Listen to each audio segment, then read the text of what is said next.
Let's switch over to the NFL and let's take a look at some of the biggest overreactions that are coming out of that league. Which, because, in football, you only play one time a week, we get huge overreactions every single week.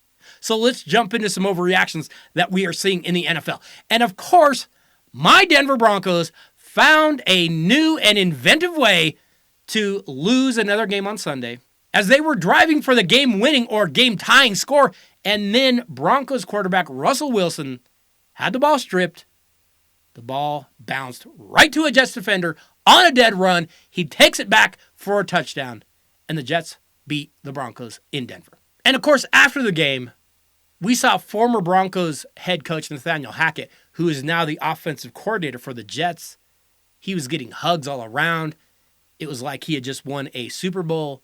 We even saw the sports media world hammering the comments of Sean Payton, saying that Nathaniel Hackett did a poor job coaching last year, even though Nathaniel Hackett did a poor job of coaching last year. I don't know how that got to be controversial. He did a really bad job. Sean Payton said he did a really bad job. No one even disputes that he did a really bad job, but everyone's like, oh, he shouldn't have said that. I don't care that he said it. Nathaniel Hackett's not a very good coach. By the way, his quarterback with the Jets right now, not looking so good. I know Hackett got a win on Sunday thanks to that defense.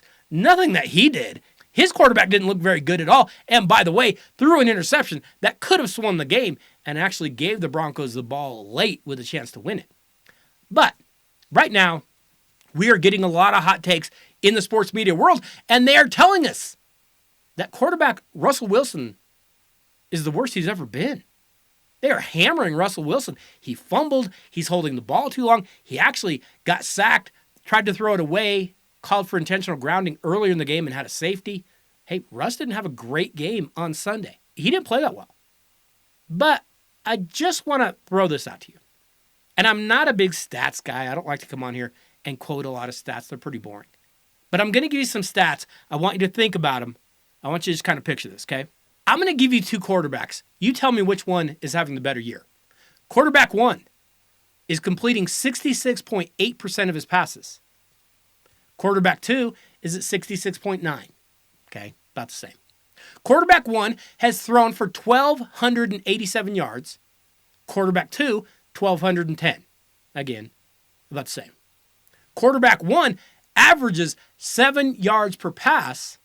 Quarterback two is a little better with 7.4 yards per pass. Quarterback one has 10 touchdowns. Quarterback two has 11. Quarterback one has 4 interceptions. Quarterback two has 2 interceptions.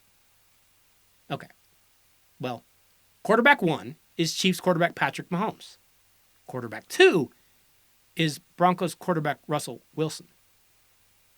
Wilson is actually having a better stat season than Mahomes. And again, I'm not a big stat guy because I know you can manipulate stats.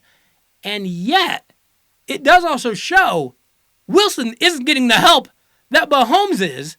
And I would go out on a limb and say Mahomes probably has a few more weapons than Russell Wilson does.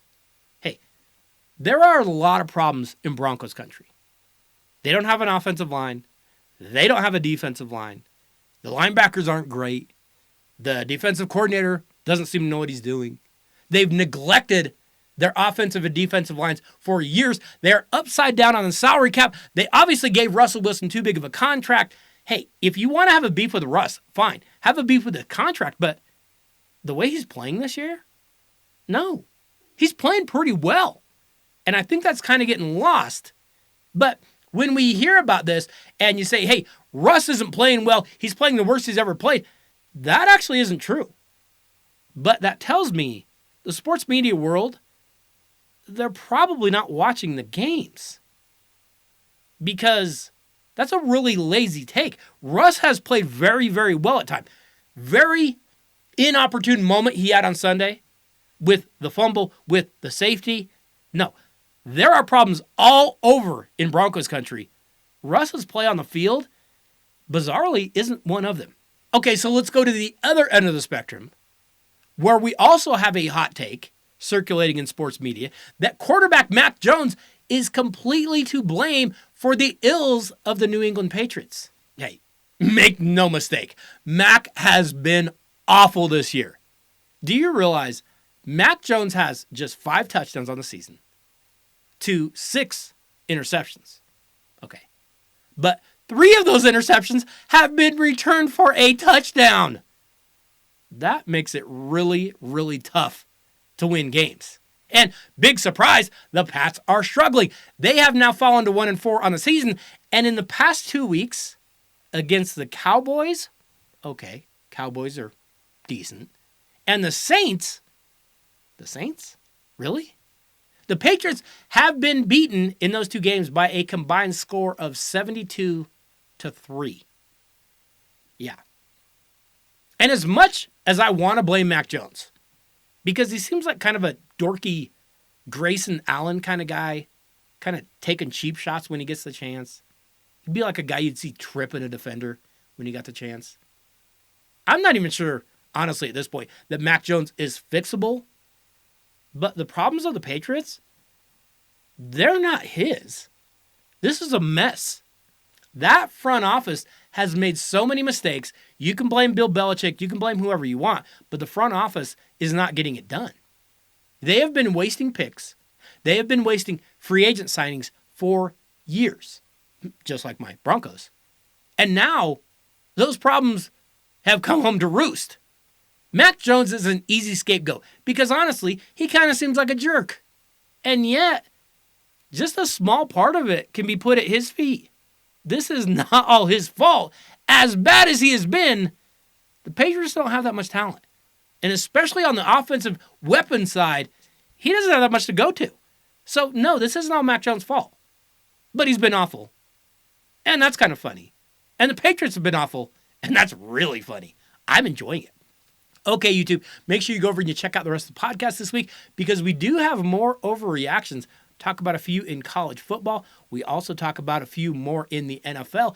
And then we also have our Daly Dose top 5 this week, where we are discussing some of the greatest inside linebackers ever with the passing of Dick Butkus, who was an absolute legend playing at the inside linebacker position. We even talk a little bit of Major League Baseball playoffs and some breaking news as well. So be sure you go over and you check out the full podcast. I will leave a link in the comments here on YouTube for you. Hope you all are doing well. I will see you next Wednesday. Have a great week.